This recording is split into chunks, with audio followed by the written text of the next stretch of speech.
안녕하세요. 라이카 스토리 전우현입니다. 오늘은 영문 타자기를 하나 소개를 드릴까 합니다. 소위 그 근대 타자기 중에서 소형 타자기에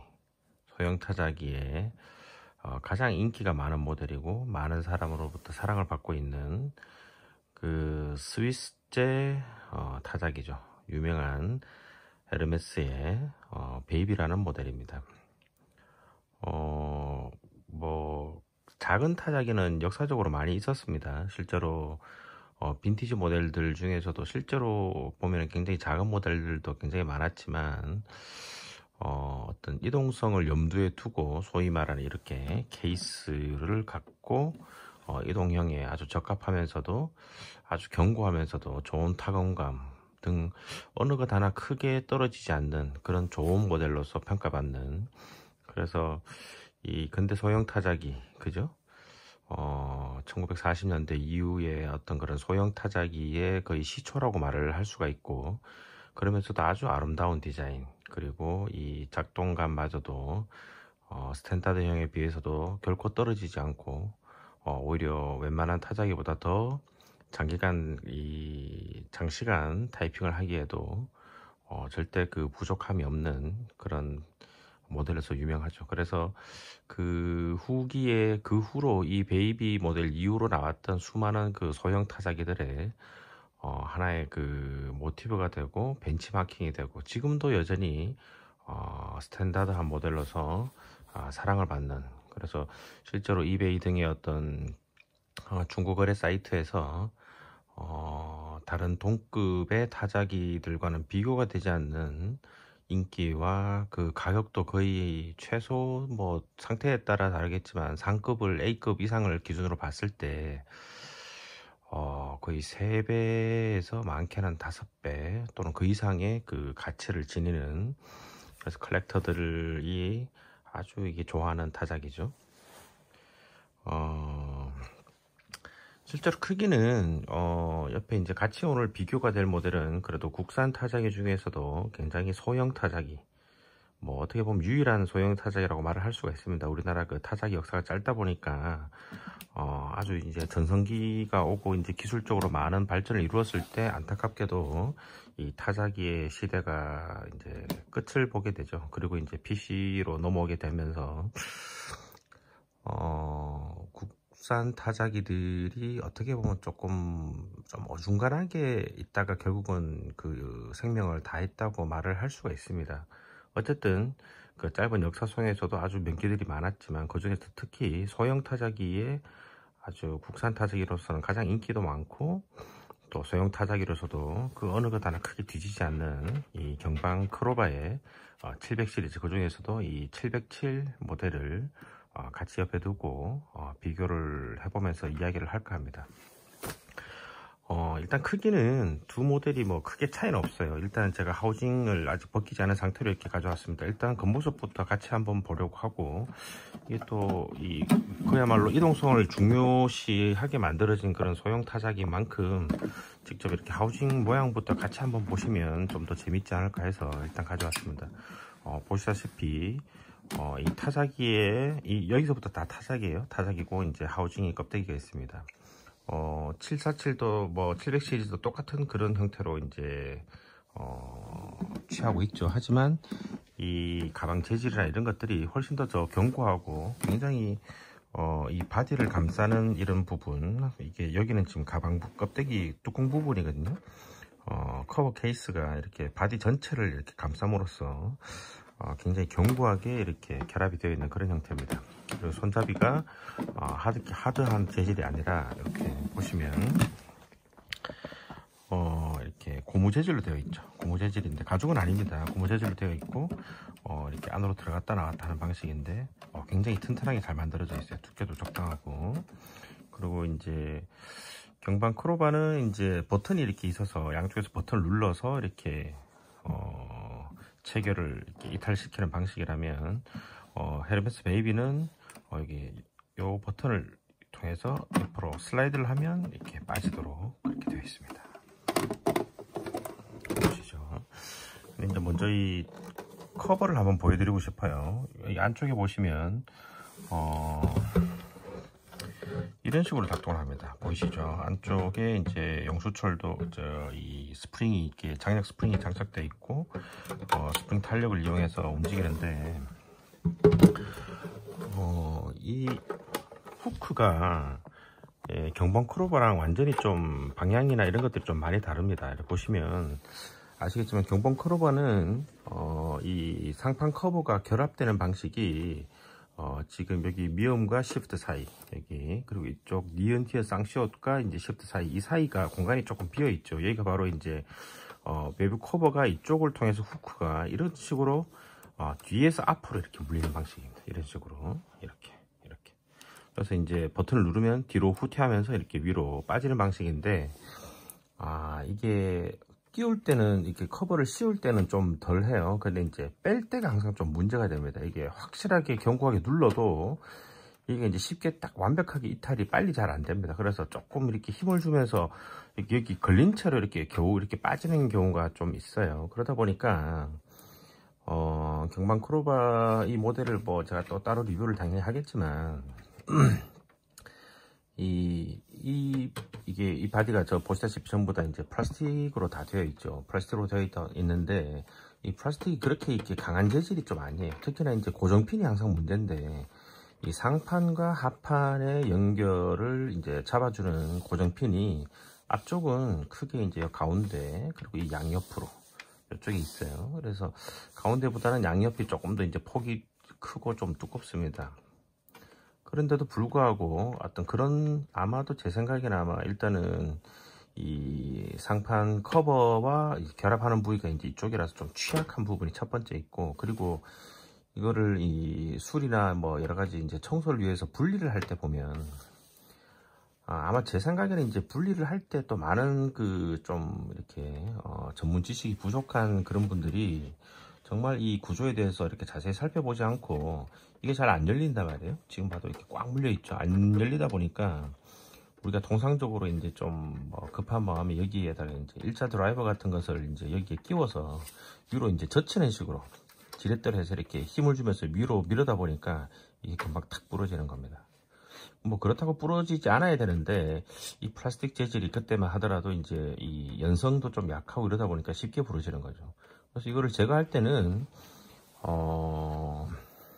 이게 좀 방법이 있어요. 방법이 있는데 조심해서 열면은 절대 부러지지 않는 구조인데 아마도 좀 미숙한 그런 분들이 아마 이렇게 좀 뒤로 이렇게 상판을 뒤로 밀면서 이렇게 빼면은 잘 빠지거든요. 근데 그냥 상판으로 그냥 이 수직으로만 이렇게 들어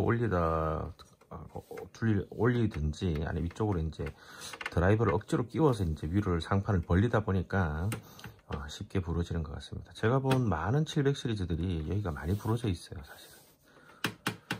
그래서 저도 이제 뭐 부러지지 않은 그 바디를 사서 이렇게 또 깨끗한 내부가 깨끗한 것들과 껍데기가 괜찮은 것을 이식을 해서 또 깨끗한 별도의 또 부품용으로 또 그렇게 사용하기도 많이 했습니다. 어쨌든 이런 구조가 만약 이 에르메스 베이비처럼 이런 식으로 옆으로 움직였다면 아마도 그런 부분이 훨씬 더 좀 안전하고 괜찮지 않았을까. 그래서 여기는 다 이렇게 메탈로 되어 있고 견고하죠. 견고하고 만듦새가 아주 좋습니다. 그래서 이 후크가 어떤 식으로 이제 물리냐 하면 자, 이제 여기 지금 안쪽에 보시면 여기 지금 이 바닥 하우징 자체에서 올라오는 이렇게 디귿자 형태로 생긴 이 쇠가 이쪽에 하나씩 있어요. 이 걸림 쇠가. 그래서 후크가 이제 옆으로 아까 보셨던 후크가 이렇게 돌아서 여기에 탁 물리는 양쪽으로 물리고 이제 뚜껑을 뺄 때는 이제 오른쪽으로 밀어서 위로 이렇게 빠지는 그런 방식으로 되어 있어서 이게 물리는 방식만큼은 이제 다 메탈로 이루어져 있는 거죠. 이 바디도 이제 보시다시피 그 당시로는 굉장히 좀 뭐 굉장히는 아닌데 좀 드물게 이렇게 철제 바디가 아니라 전부 다 이 플라스틱으로 만들어져 있습니다. 그래서 무게를 굉장히 가볍게 하기 위해서라고 생각이 들고요. 그래서 그럼에도 불구하고 이쪽 하우징이 부서진 경우는 저는 못 봤어요. 저도 지금 에르메스 베이비가 이 모델을 포함해서 총 3대가 있고 제가 봤지만 특별히 여기 걸림새 부분이 뭐 이렇게 경방 크로바처럼 부서지는 경우는 못 봤습니다. 이 경방 크로바는 이 안쪽이 좀 그래서 좀 아쉽죠. 이게 딱딱하게 좀 잘 만들었어야 되는데, 아니면 메탈로 이런 방식으로 좀 했어야 되는데, 그런 부분이 좀 아쉬운 것 같습니다. 어쨌든 이 에르메스 베이비는 이런 식으로 메탈로 잘 되어 있어서 이렇게 견착이 아주 이렇게 견고하게 잘 되고 파손의 위험성이 상대적으로 적다는 겁니다.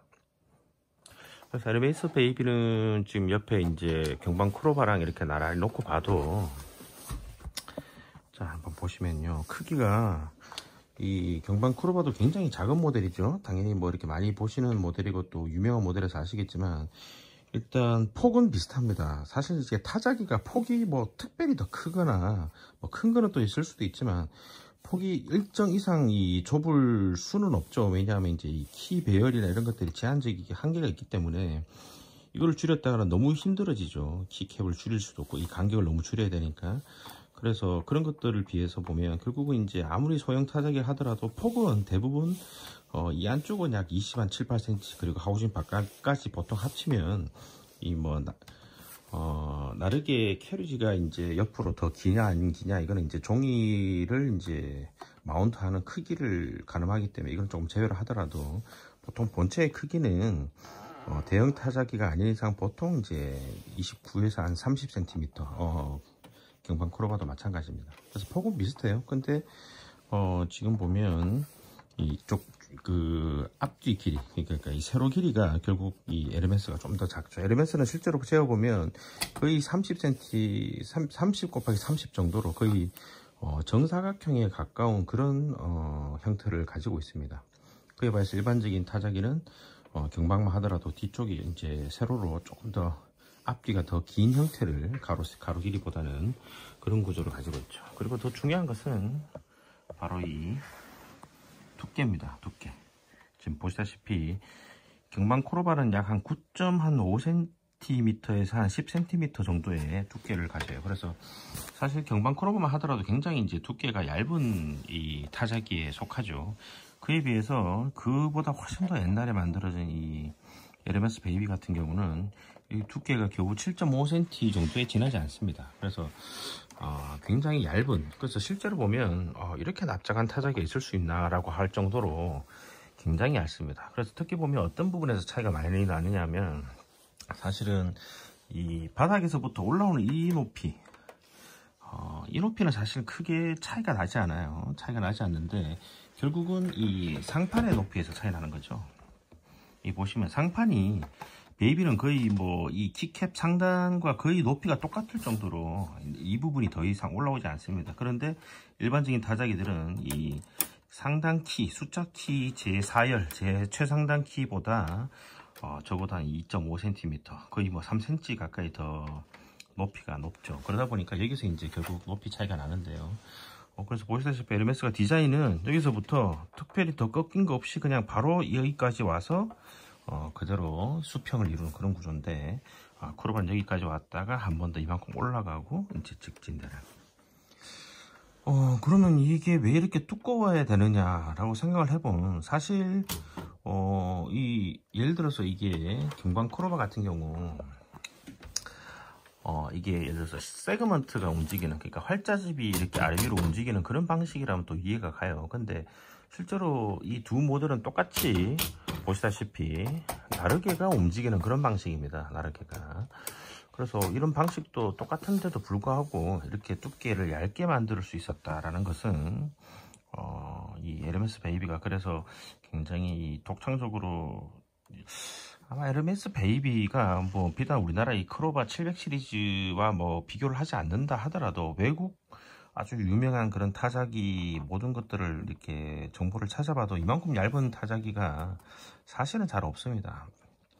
이보다 얇은 모델들이 뭐 유명한 것들이 몇 가지 있긴 있죠. 티파라든지 고블리, 또는 이제 유명한 프랑스의 루이 같은 타자기, 이런 특수한 타자기들이 있긴 있어요. 그런 애들은 보통 타자기가, 루이 타자기 같은 경우는 두께가 겨우 4cm에 지나지 않고요. 조금 더 두꺼운 것들이 한 6.5cm, 6cm 이런 것들이 있긴 있습니다. 근데 그런 타자기들은 이 에르메스 타자기보다 타건감이 확실히 떨어지고 또 이 좀 더 굉장히 복잡한 구조를 가지게 되고, 또 이 타자기 본연의 어떤 역할인 이 타이핑에 있어서는 굉장히 타건감이 뭐 둔탁하다든지 뭐 여러 가지 이유로 인해서 결국은 이 인쇄 결과물이나 이 장기간 타이핑 하는데 굉장히 좀 이렇게 사용자가 쉽게 피로를 느낄 수밖에 없는 구조를 가지고 있습니다. 근데 이제 LMS가 이제 대단하다고 보통 다들 이야기하는 이유가 이렇게 납작한 크기를 가지고 있는데도 불구하고 어떤 걸 하나 스탠다드에 비해서 크게 뒤떨어지는 그런 부분이 거의 없고, 그리고 이 장기간 타이핑에 굉장히 이렇게 불편함을 거의 못 느낄 정도로 그래서 이게 이 제목에서도 알 수 있듯이 뭐 해밍웨이라든지 하여튼 뭐 수많은 그 작가들이 많이 애용을 했다고 기록에 남아 있어요. 뭐 첫째는 아름답기도 하지만 사실 지금 우리 같은 이 글을 보시는 대부분의 사람들, 저 역시 마찬가지고요. 지금 시대에 타자기를 쓰는 사람들은 물론 저와 다르게 이 타자기를 가지고 아주 장시간 매일 뭐 수시간 뭐 서너 시간 이상씩 매일 타이핑 하시는 분들도 있을 수는 있지만 대부분의 지금에 와서 이 타자기를 즐기시는 분들은 실제 사용을 한다고 하시더라도 하루에 뭐 1시간 이상 타이핑 하는 경우가 그렇게 많지는 않을 거라고 생각을 합니다. 그런데 그 옛날 1950년대 40년대 결국 이 타자기가 사실은 거의 이 사람의 손으로 쓰는 것을 대신하는 유일한 방법이었죠. 그럼에도 불구하고 그렇기 때문에 그 작가들이 이 특정 이 타자기를 아주 굉장히 선호하고 인기가 많았다는 사실은 그만큼 그 어떤 이 결국 인쇄 결과물이나 특히 그것보다도 이 타이핑 하는 데 있어서 그만큼 피로도가 굉장히 덜한 굉장히 편리한 그런 타건감, 아주 장기간 타이핑에 아주 유리한 그런 구조를 가지고 있었던 타자기라고 말할 수 있습니다. 그런 거죠. 그래서 결국 프로들이 사용하고 프로들한테 사랑을 받았다라는 것은 일단 타건감이나 타이핑에 있어서는 일단 검증을 받은 모델이라고 생각을 할 수 있겠죠. 그래서 그런 면에서 이 LMS 베이비가 이 극도로 가볍고 작은 타자기임에도 불구하고 너무나 잘 만들어졌다라고 이제 칭송을 받는 겁니다. 이 타자기가 이제 하우징이 무게를 가볍게 이동성을 중요시해서 납작하게 만들고 또 전체적인 무게를 줄이기 위해서 그 당시로는 조금은 드물어서 이때만 하더라도 동시대의 다른 타자기들은 대부분 그리고 뭐 심지어 같은 에르메스 안에서도 스탠다드 타입의 일반적인 타자기 대표적으로 3000, 2000 같은 시리즈가 되겠죠. 그런 모델들은 거의가 올바디가 다 철제로 이루어져 있었습니다. 실제로 그래서 굉장히 무겁고 에르메스 3000만 하더라도 일반 탁상용 스탠다드 타입이지만 스탠다드 중에서도 굉장히 큰 편이죠. 무겁습니다. 근데 이 에르메스는 아예 작정을 하고 그 당시로서는 좀 드물지만 이 하우징을 이렇게 플라스틱으로 전부 다 제작을 하게 된 겁니다. 물론 내부의 모든 부분들은 거의가 아니라 대부분 메탈로 이루어져 있습니다. 이제 하우징이 메탈로 되어 있지 않다는 그런 부분이죠. 그렇지만 그 외에는 스탠다드형에 비해서 결코 떨어지는 부분이 없다. 그래서 많은 분들로부터 이제 사랑을 받았다고 생각이 됩니다. 우선 그 LMS 베이비의 외관은 우선 이렇게 보면서 조금 더 살펴보도록 할게요. 우선 보이면 이 키캡이 대단하죠. 그리고 전체적으로 보시면 똑같은 플라스틱 바디인데 이 주는 느낌이 굉장히 다릅니다. 물론 이 747도 색상이 다양하죠. 이 모델 같은 경우는 약간 좀 카키 색깔에 가까운 사하라 사막 같은 느낌이랄까요? 이스라엘 사막은 아니고 이제 사하라 사막 같은 그런 느낌의 약간 그런 느낌이에요. 이게 카메라로 좀 표현이 잘 되진 않는 것 같긴 한데, 그래서 이 모델도 제가 색상이 독특하고 예뻐서 굉장히 좋아하는 모델입니다. 근데 이 에르메스, 그러니까 에르메스 베이비뿐만 아니라 헤르메스 3000도 그렇고 이 헤르메스 제품을 또 유명하게 만든 또는 이 하나의 타자기의 아이콘 같은 역할을 하도록 만들어주는 대표적인 또 하나의 이유가 바로 이 독특한 색상이 있습니다. 메탈 바디도 그렇고 심지어 이 플라스틱 바디도 아주 독특하죠. 보시면 이제 민트 색깔을 같은 민트 그린 같은 아주 독특한 파스텔 톤, 그러니까 그 당시에 이런 색상의 타자기 색상이 잘 없었습니다.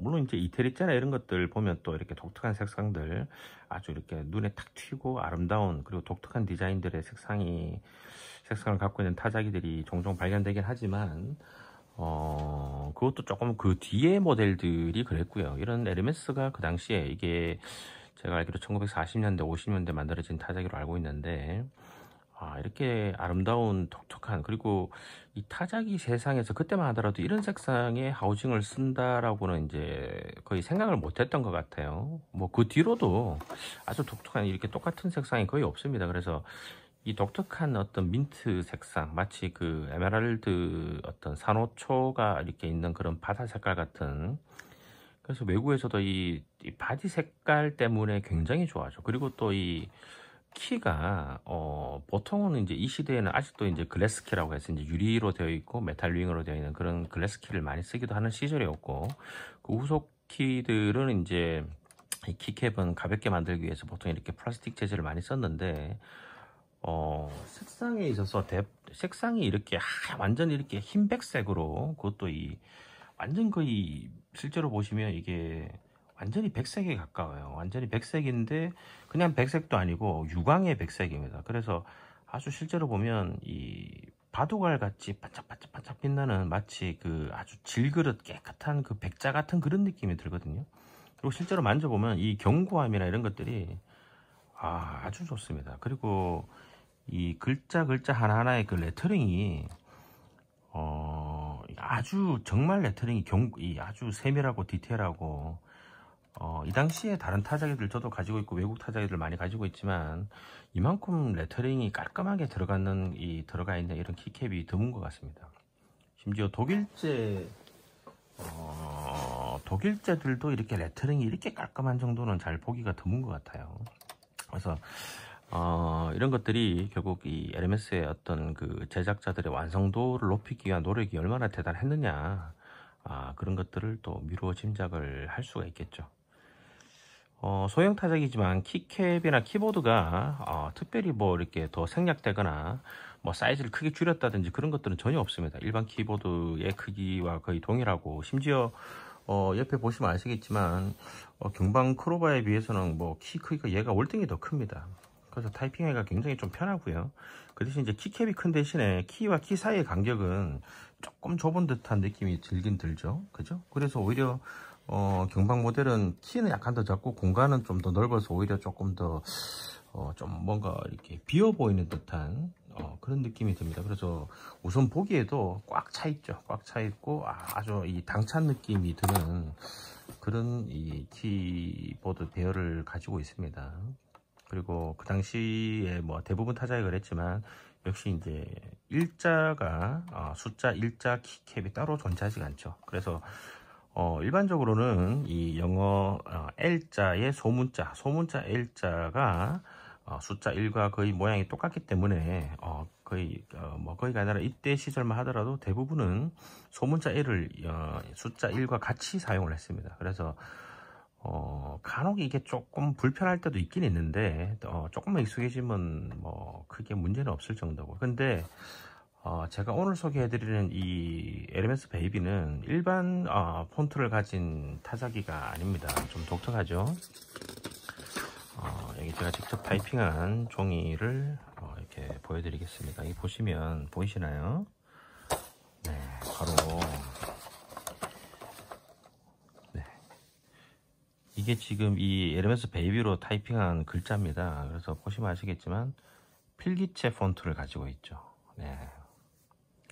한번 이 폰트를 보시면 필기체 폰트를 가지고 있는 타자기가 이거 말고 저도 또 이렇게 독일제도 있고 또 몇 가지가 있긴 있지만 제가 직접 소유한 것도 포함하여 뭐 또 이렇게 폰트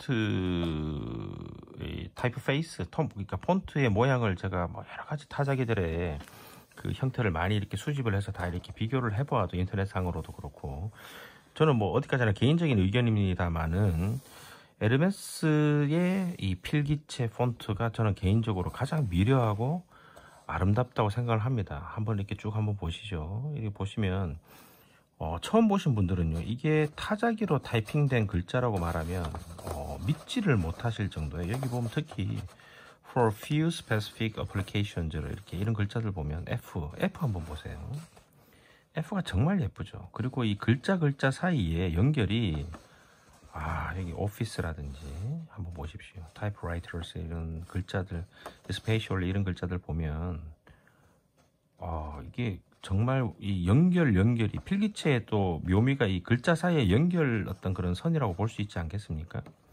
너무나 아름답고 자연스럽습니다. 이게 그냥 이게 정말 이 기계적인 어떤 정해진 폰트를 갖고 있는 그런 타자기에서 타이핑된 글자라고 믿기에는 힘들 정도로 너무나 폰트가 미려하고 예쁩니다. 마치 진짜 프린터로 뽑은 것 같은 그런 느낌이 들죠. 그렇습니다.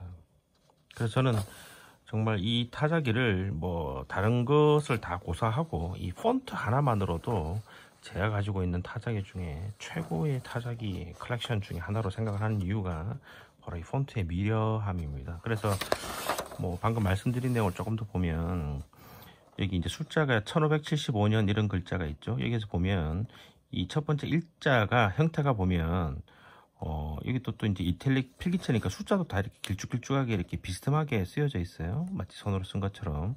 그리고 그 앞에 글자는 요 뒤에 보면 이탈리안 또는 앞에 인이라고 해서 이게 이제 대문자 I죠. 그래서 대문자 I를 숫자 1로 같이 이렇게 공용해서 사용을 합니다.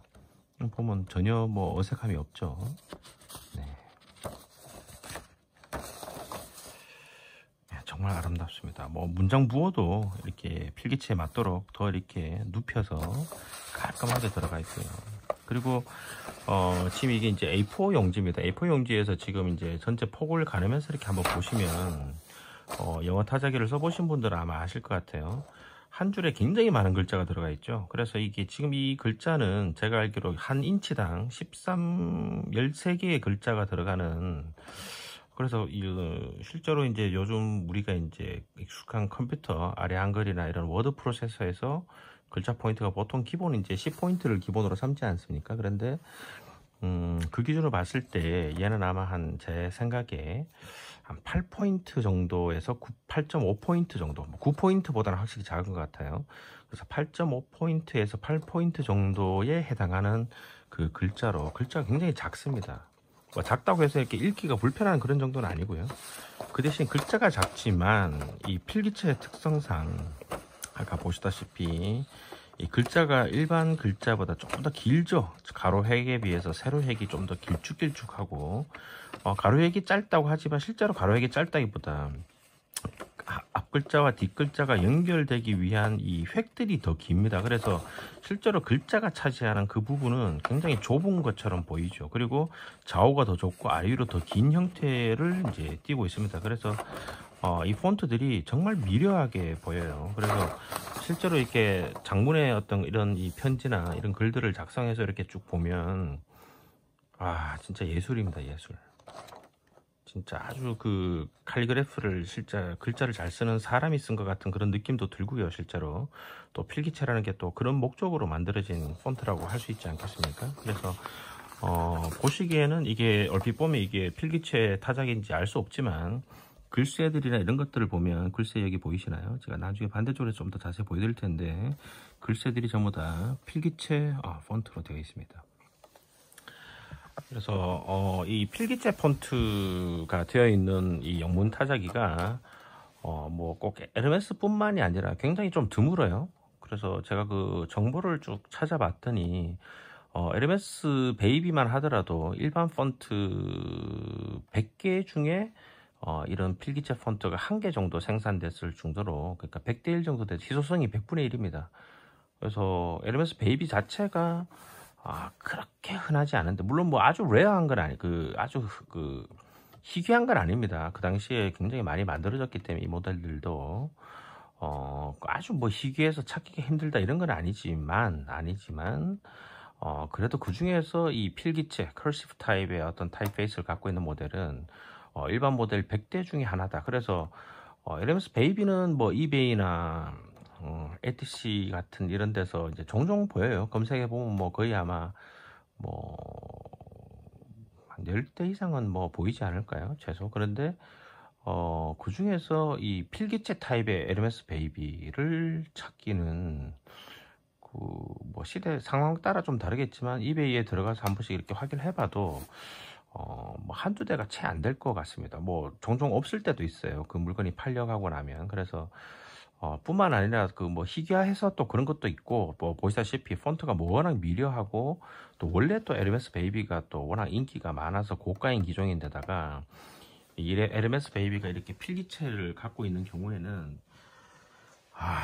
가격이 안타깝지만 너무너무 비쌉니다. 그래서 저도 이 모델을 구할 때 굉장히 많은 그 금액을 투자해서 구매를 했고, 또 이렇게 깨끗한 모델을 찾아서 또 이렇게 하기 위해서 많은 노력을 제가 또 기울였죠. 그래서 좀 아주 제가 그냥 LMS 베이비라 그러면 그래 할 수 있지만, LMS 베이비 중에 이렇게 필기체 모델은 사실은 그렇게 흔한 모델은 아니다라는 것을 뭐 이렇게 제가 말씀드리고 싶습니다. 어쨌든 LMS 베이비의 폰트에 대해서 제가 말씀을 드렸고, 그리고 이 키가 보면 이제 미국식 타입인 것 같아요. 지금 봐서 Y도 이쪽에 있고, 그래서 퀄리티 자판을 가지고 있고요. 그리고 말씀드렸다시피 이 나르게가 뒤로 이렇게 젖혀지면서 뒤쪽 축을 중심으로 뒤로 젖혀지는 타입입니다. 그렇죠? 그래서 뭐 경방이랑 똑같은 타입이죠. 그런데 굉장히 놀라운 것은 이 소음 정도가 보이시나요? 제가 이걸 뭐 일부러 이걸 약하게 하고 얘를 더 이렇게 시끄럽게 하려고 더 세게 하고 그런 게 아니에요.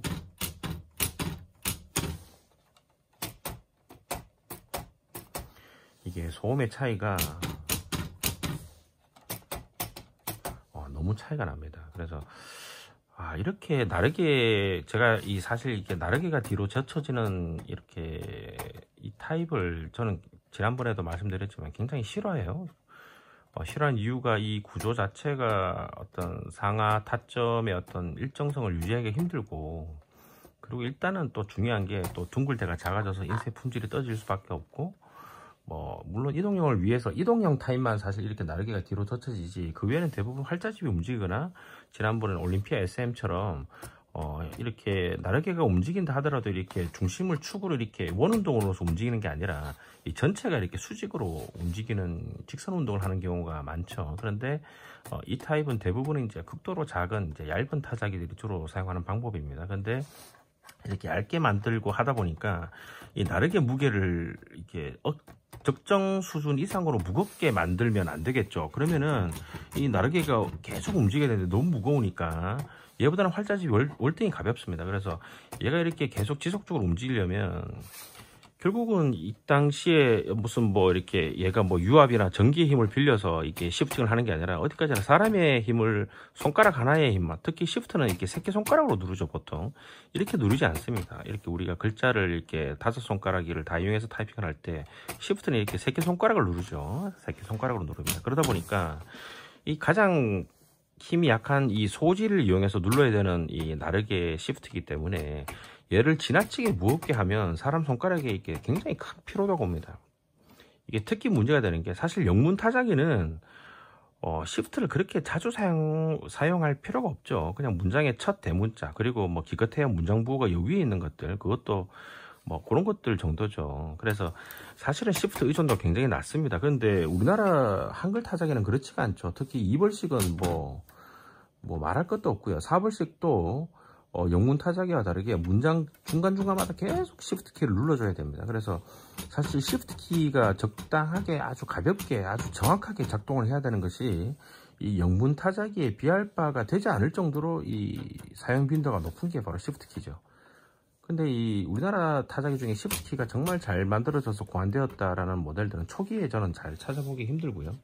후기로 가면 이제 스탠다드 타입으로 가면 그나마 좀 낫죠. 근데 어쨌든 이런 포터블 타입에 있어서 이 시프트 키가 이렇게 부드럽고 가볍게 느껴진다는 것은 대단한 겁니다. 그렇다고 뭐 얘가 나르기에 있어서 뭐 이렇게 메탈이 아니라 무슨 뭐 부품이 플라스틱으로 쓰여져서 가볍다 이런 것도 절대로 없어요. 근데 곳곳에 보면 정말 가볍게 만들려고 노력한 흔적들이 엄청나게 많고, 그리고 이 안쪽에 이 레버에서, 그러니까 이 키에서 연결되는 이 레버에 결국 이 지렛대의 원리니까요. 이 힘을 적게 들이고도 아주 정확하게 절도감 있게 움직이도록 해주기 위해서 굉장히 노력을 많이 한 설계 구조가 독특합니다. 그래서 그런 부분이 결국은 이 LMS 베이비가 명품으로 남게 되는 또 하나의 이유가 되기도 합니다. 그래서 다시 한번 들려드리지만, 소음이나 이런 것들이 사실은 너무 이제 좀 차이가 나서, 그래서 참 이런 게 보면 아쉽죠. 경방 모델 이 700 시리즈도 사실은 이제 이런 모델을 벤치마킹해서 만든 거는 사실일 텐데, 조금만 더 신경 써서 만들었으면, 이런 지금 보면 막 척척 하면서, 그리고 움직이고 나도 이 뭐 마치 이렇게 지진 나고 나서 여진이라고 할까요? 이 나머지 남아있는 이 소리들이 굉장히 불쾌하게 들리거든요. 근데 이 친구는 너무나 부드럽고 정숙합니다. 그래서 이런 것들을 보면 참 많이 아쉽죠. 이런 부분만 해도, 특히 말씀드렸다시피 한글 타자기는 시프트 사용 빈도가 월등히 많은데 왜 이렇게 좀 시프트를 만들 때 좀 더 신경을 쓰지 않았을까. 좀 더 신경을 안 썼다기보다 좀 더 신경을 많이 쓰고 그쪽에 좀 더 투자를 했어야 되지 않나 라는 생각을 이제 이런 모델을 만져보면 특히 느낄 수가 있죠. 그래서 그런 부분이 조금 아쉽습니다. 그리고 이제 이 모델은 이제 소형 타자기다 보니까 이 시대도 이미 뭐 타블레이터나 이런 것들은 다 다른 타자기들은 다 갖고 있었어요. 그런데 과감하게 타블레이터를 제외를 했습니다. 그래서 탭 기능이 없고, 그리고 이제 패스트 리피트 기능도 없습니다. 없고, 이제 시프트는 양쪽에 다 가지고 있고, 시프트 락도 있습니다. 그리고 마진 릴리즈 키가 여기 있고요. 백스페이스가 있습니다. 근데 제가 백스페이스를 한번 들려드리고 싶어요. 이게 한번 보세요. 우리가 보통 백스페이스 키를 누르면 이런 소리가 나죠. 그죠? 보통 제가 들었던 대부분의 타자기는 이 경방 700 시리즈가 뭐 특별히 더 시끄러운 게 아닙니다. 오히려 경방도 이 나르게 무게가 굉장히 가벼운 축에 들잖아요. 굉장히 가벼운 모델입니다. 그래서 이 백스페이스 키에 지금 뭐 어떤 무게감이라든지 작동 소리가 뭐 특별히 되게 이렇게 시끄러운 게 아니에요. 근데 이 친구 한번 볼까요? 지금 가고 있는 겁니다.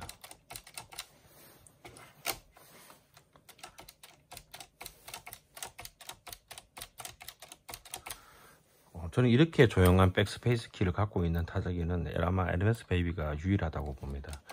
뭐 올리베이트도 이 정도는 아니에요. 올리베이트도 부드러운 편인데 어떻게 이럴 수가 있죠? 신기해요. 이게 조금 이렇게 타자기 구조를 기계학적으로 이해하시는 분들은 아마 굉장히 신기하다고 생각을 하실 겁니다. 왜냐하면 백스페이스 키가 결국은 나르게를 당겨주고 이 안쪽에 그 톱니바퀴, 결국 이제 스페이스 렉과 피니언이라 그러는데 그 밑에 연결된 이스케이프먼트 구조 등등을 이제 역행해서 이제 풀어주고 당겨주고 하는 그런 이 아주 복잡한 구조를 가지고 있거든요. 그리고 이 나르게의 힘을 역행해서 이렇게 되돌아가는 거라서 이 힘이 굉장히, 나르게의 힘이 대단하잖아요. 그리고 이 나르게 힘을 보면요, 이거 얘 지금 되게 부드러운 편이에요. 힘이 좀 약한 편인데 LMS 베이비는요, 이게 힘이 굉장히 세거든요. 지금 보면 스프링이 힘은 더 세단 말이에요. 힘이 더 센 힘을 이쪽으로 당겨주는 힘을 역행해서 당기는데 이렇게 부드러울 수가 있나요? 마치 이렇게 처음 눌러보는 분들은 이게 백스페이스가 안 먹히나 싶을 정도라고 아마 생각을 할 거예요. 그래서 이런 것들이 진짜 이 명품이 왜 명품인지를 알 수 있게 해주는 진짜 또 하나의 대목이라고 할 수 있겠죠. 그리고 이 친구만 하더라도 이제 그렇지가 않죠. 양쪽 시프트가 같이 움직이잖아요. 이 시프트를 누르면 얘가 같이 움직이고 얘를 움직여도 얘가 움직입니다. 그런데 이 시절 1950년대 이전 모델들은 제가 몇 번 말씀드렸다시피 시프트키가 좌우가 연동이 되지 않습니다. 이때 뭐 설계가 대부분 이랬어요. 그래서 얘를 누른다고 얘가 움직이지도 않고 얘를 누른다고 해서도 움직이지 않고, 물론 어느 걸 눌러도 나르게는 움직이죠. 하지만 같이 움직이진 않는다는 걸 알고 계시고, 그러면 이런 모델들은 똑같이 시프트 락을 이렇게 눌러도 해제를 할 때 얘를 누른다고 해제가 안 되죠. 같은 왼쪽만 이렇게 해제가 됩니다. 그리고 시프트 락도 아주 정확하게 잘 걸려요. 이게 걸리는 느낌이 크게, 보통 이렇게 시프트 락을 누르면 털컥 지금 들리시죠? 제가 뭐 일부러 소리를 낸 게 아닙니다. 이 딱딱 걸리는 이 소리, 그리고 그 느낌, 딱 이 소리가 들리죠. 근데 이 한번 보실까요? 지금 이거는 나르게 걸리는 소리예요.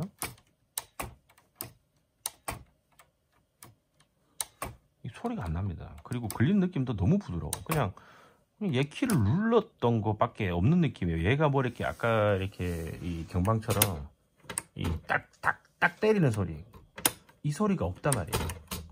뭐 소리뿐만 아니라 이 느낌이 없어요. 보면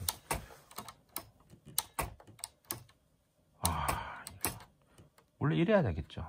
너무나 작동이 좋습니다.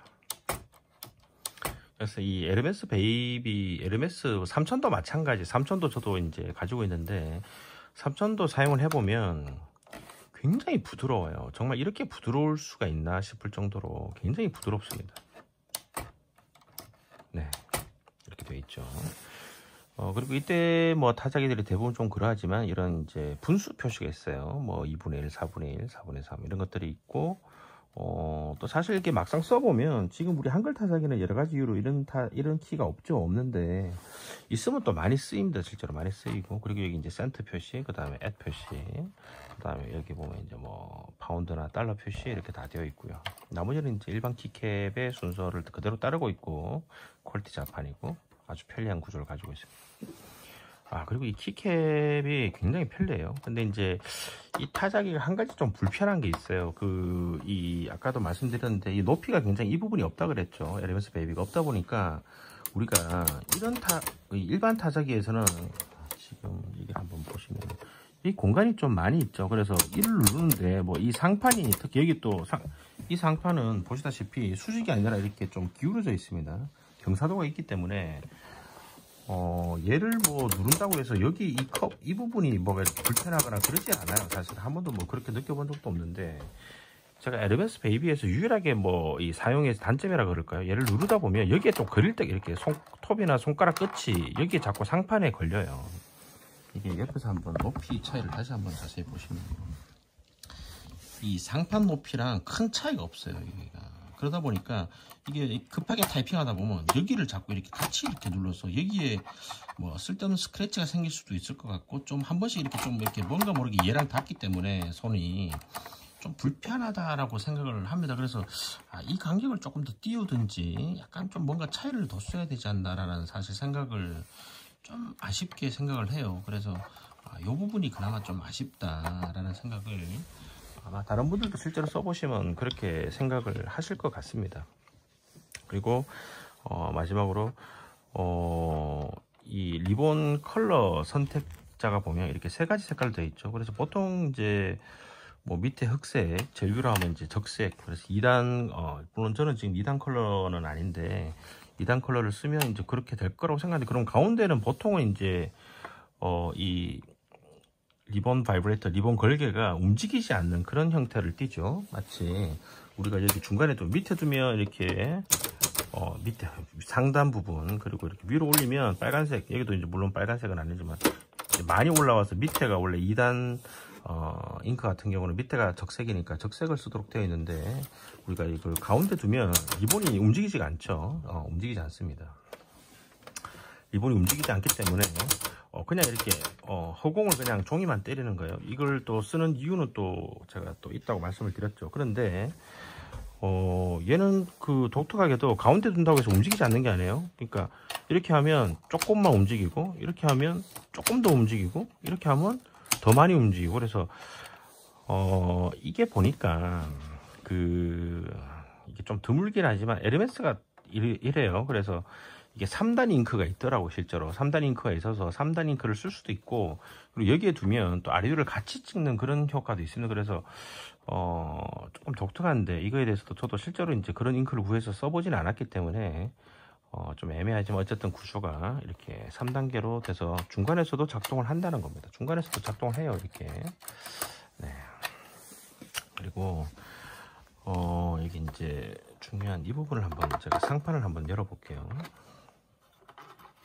상판에 이렇게 하나로 역시 되어 있고, 플라스틱으로 되어 있고, 그 다음에 이 상판 거리는 이제 양쪽으로 이렇게 측면에 이렇게 붙어 있습니다. 붙어 있어서 얘가 어디에 이렇게 결착이 되냐 하면, 보시다시피 이 부분 있죠. 이 안쪽에 이제 쇠 스프링이 있습니다. 이 판 스프링으로 되어 있어요. 이게 탄력이 있어요. 그래서 여기에 이제 아까 그 부분이 이렇게 탁 걸리는 방식을 취하고 있습니다. 그래서 생각보다 되게 견고하게 잘 견착이 됩니다. 그리고 상판이 정말 가벼워요. 이 플라스틱이 그렇게 얇은 것도 아닌데 생각보다 되게 가볍고요. 그다음 좀 독특하죠. 보면 이 활자지 밑에 이 부분이죠. 이 부분을 고정하는 게 더 이상 공간이 없었기 때문에 여기다 이렇게 직접적으로 고정을 해 두었어요. 일반적인 모델들이, 이런 모델들이 뭐 없지는 않지만 얘는 공간에 어떤 이게 충분히 있으니까. 그리고 이 활자집을 얘도 이제 뭐 활자집이 움직이는 시프트 방식은 아니기 때문에 얘를 이제 고정하는데, 얘는 이제 앞쪽 축에 이쪽에 그냥 고정하는 게 전부거든요. 그래서 여기 뒤쪽을 누르면 이렇게 움직입니다. 근데 얘는 활자재 밑에 베이스를 이렇게 고정을 하고, 앞쪽은 당연히 고정되어 있고요. 그래서 꿈쩍도 안 합니다. 이 활자집이 아주 견고하게 고정이 이렇게 잘 되어 있어요. 그래서 이런 모델도 좀 드물지 않나 그런 생각을 하고요. 그 다음에 지금 이 모델도 보면은 이 스펀지나 이런 것들이 다 아주 깔끔하게 잘 살아있죠. 근데 에르메스 모델들이 독일 제품이나 이런 것들에 비해서 좀 떨어지는 게 또 분명히 있어요. 이 스위스제라 그러면 우리가 이제 정밀 시계나 이런 정밀 기계들을 잘 만드는 것으로 잘 알려져 있죠. 그래서 지금도 뭐 유명한 시계 메이커들은 전부 다 스위스가 대부분이지 않습니까? 물론 독일제에도 아주 유명한 최고급 레벨의 그 랑에 같은 모델들이 있지만, 우리가 알고 있는 그 외 대부분의 뭐 파텍 필립이라든지 예그르 꿀뚜르라든지 그 오데마 피게, 이런 대부분의 어떤 그런 모델들은 그 브레게도 마찬가지 전부 다 스위스제죠. 스위스제입니다. 그래서 그런 스위스 시계의 어떤 그런 정밀도, 이런 것들은 굉장히 이제 유명하죠. 그래서 이 기계도 보면 정밀성 하나는 절대 그 독일제에 뒤떨어지지가 않습니다. 다만 어떤 이 재질감에 있어서는 역시 독일제보다는 조금 떨어지는 게 있어요. 이게 이 모델만으로 뭐 판단하기는 좀 그런데, 에르메스 3000도 보면 조금 그러합니다. 그래서 오랜 시간이 지났을 때 어떤 내구성은 역시 독일제 올림피아나 어떤 에리카 이런 모델들이 좀 더 저는 낫다고 보고요. 사실은 어떤 정밀도에 있어서는 좀 더 그렇다고 독일제보다 낫냐, 꼭 그렇지도 않은 것 같아요. 그래서 기계의 미학적인 설계나 어떤 내구성 이런 것들에 비하면 독일제보다는 약간 떨어지지만 그 외에 뭐 미국제나 이런 제품에 비해서는 확실히 더 한 수 위에 있다는 것은 사실입니다. 그리고 이 절곡이나 커팅이나 마감 이런 것들이 보면 역시 굉장히 정밀해요. 정밀하고 잘 만들어져 있습니다. 또 이 모델은 이제 스프링 장력, 그러니까 이 타력 조절이라 그러죠. 이거의 어떤 그 타건의 무거운 정도를 조절하는 게, 보통 이제 바깥쪽에 레버가 없으면 보통 안쪽에라도 이렇게 있어야 되는데, 보통 이쪽이나 뭐 이렇게 어디 한 군데 있죠. 근데 얘는 그런 게 없어요. 근데 후기에 나오는 이제 베이비 로켓이나 이런 것들은 또 그런 것들이 추가가 됐는지 제가 확인을 못 해봤는데, 일단 이 모델은 그런 것도 마저도 이제 다 제거를 했습니다. 뭐 그래서 더 가볍고 또 얇게 이렇게 만들 수 있었는지는 모르겠지만, 확실히 이 모델은 그런 것들마저도 다 이렇게 제거가 되어 있다는 게 조금 아쉬워요. 그래서 타건감이 사실은 뭐 이루 말할 수 없을 정도로 아주 좋은 편이긴 한데, 그래도 이 타력 조절계, 얘처럼 이런 타력 조절계가 있어주면 아무래도 조금 더 낫지 않았을까라는 그런 좀 아쉬움이 없잖아 있죠. 뭐 타블레이터까지는 저도 뭐 흔히 사용하지 않기 때문에 뭐 그렇진 않은데, 그렇게 조금 아쉬운 것 같습니다. 그리고 이 보시다시피 리본 스풀 같은 경우는 지금 이것도 이제 국산 그냥 일반 제가 뭐 크로바나 마라톤에 쓰는 모델을 그대로 쓰고 있는데, 역시 호환이 뭐 완벽하게 됩니다. 완벽하다고 하긴 좀 그런데, 이게 좀 뭐 약간 이렇게 놀고 있죠. 얘도 노는군요. 근데 외국 제품들, 독일 제품들 이런 것도 보면 얘가 거의 뭐 놀지 않고 딱 견고하게 자기 위치를 잘 지키는 경우도 많거든요. 크로바가 더 많이 노는군요. 얘도 뭐 그보다는 훨씬 덜하지만, 그래서 그런 부분이 조금 아쉽고, 보통 이제 여기 리본을 이렇게 눌러주는 그런 구조도 있으면 좋을 텐데 있지는 않다는 겁니다. 그리고 이런 톱니바퀴 느낌이나 이런 것들은 아주 느낌이 좋고 잘 만들어져 있다는 게 조금 차이가 나죠. 그리고 뭐 역방향 브레이크나 이런 것들도 뭐 완벽합니다. 더 이상 나무랄 건 없고요. 그 다음에 옆에 있던 케이스가 조금 넘어져서 죄송합니다. 지금 여기 이제 바이브레이터, 바이브레이터 이렇게 움직이죠. 바이브레이터를 보면 축이 이쪽에 있어요. 보통 축이 오른쪽에 많이 있죠. 근데 얘는 또 좀 독특하게 왼쪽에 있어요. 물론 왼쪽에 이 축이 있는 모델들도 있긴 있습니다. 그런데 그렇게 흔치는 않은 것 같아요. 보통 축이 이제 오른쪽에 있는 걸 저는 많이 본 것 같거든요. 근데 이제 얘는 지금 보면 보시다시피 여기 이제 축이 있어서 이쪽에서 이제 바이브레이터를 들어 올리는, 왼쪽에서 오른쪽을 이렇게 들어 올리는 방식으로 되어 있다는 거.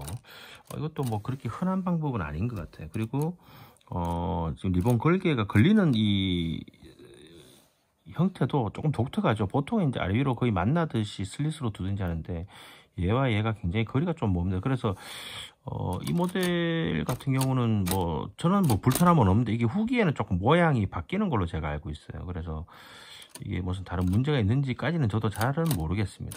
뭐 그게 뭐 제조 단가를 위해서인지, 보통 이게 뭐 모델이 바뀌는 게 뭐 개선의 어떤 뜻도 있지만 제조 단가를 줄이기 위한 뭐 여러 가지 복합적인 이유가 있기 때문에, 또 그렇다고 제조사가 그걸 크게 또 명시를 하진 않거든요. 우리가 뭐 제조 단가를 줄이기 위해서 이걸 이렇게 바꿨다 이렇게 명시를 안 하죠. 보통은 개선을 위해서 바꿨다라고 말을 하는데, 이제 제가 후기 모델을 지금 안 그래도 하나 더 이렇게 찾고 있는 중이라서 조만간 만약에 이걸 구하게 되면 한번 비교를 해서 자세하게 설명을 한번 하도록 하겠습니다. 그리고 이제 좀 살펴볼 부분은 이 나르게 부분이에요. 일단은 제가 하우징을 조금 다시 덮고,